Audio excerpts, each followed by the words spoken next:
আমার আম্মুর হাতের বুটের ডাল দিয়ে মুরগির মাংস বা গরুর মাংস যেটাই হোক আমার হাজব্যান্ড খুবই পছন্দ করতো। তো সে আজকে রাত্রে আবদার করে বসলো যে তুমি বুটের ডাল দিয়ে মুরগির মাংস রান্না করো, সকালে উঠে আমি রুটি এবং সেমাই দিয়ে খাবো। তো তার আবদারে আজকে প্রথম আমি বুটের ডাল সেদ্ধ করে নিয়ে মুরগির মাংস কষিয়ে নিয়ে বুটের ডাল দিয়ে মুরগির মাংস রান্না করছি। জানি না কেমন হবে, খুব টেনশনের রান্না করেছিলাম, কিন্তু আলহামদুলিল্লাহ অনেক মজা হয়েছিল। আমার হাজব্যান্ড খুব খুশি হয়েছিল এবং বলছিল যে তোমার রান্নাটা একদম তোমার আম্মুর মতন হয়েছে। তো আমি আমার হাজব্যান্ডের মন মতন রান্না করতে পেরেছি, একদম আমার মায়ের মতন রান্নার স্বাদ আনতে পেরেছি, এটাই তো আলহামদুলিল্লাহ। তো আমার জামাই এত সুন্দর আবদার করেছে, না রান্না করে কি আর পারি, ভালো করেই রান্না করতে হবে। তা আম্মুর মতো করেই রান্না করার চেষ্টা করেছি।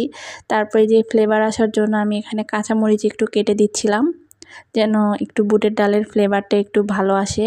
কাঁচামরিচ দিলে কিন্তু যে কোনো তরকারির ফ্লেভারটা অনেক ভালো আসে।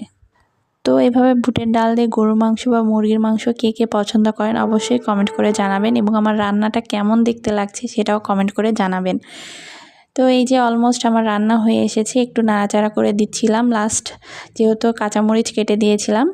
এই যে আমার রান্নার ফাইনাল লুক, দেখতে যেমন লোভনীয় লাগছে, খেতেও ঠিক তেমন অনেক স্বাদ হয়েছিল।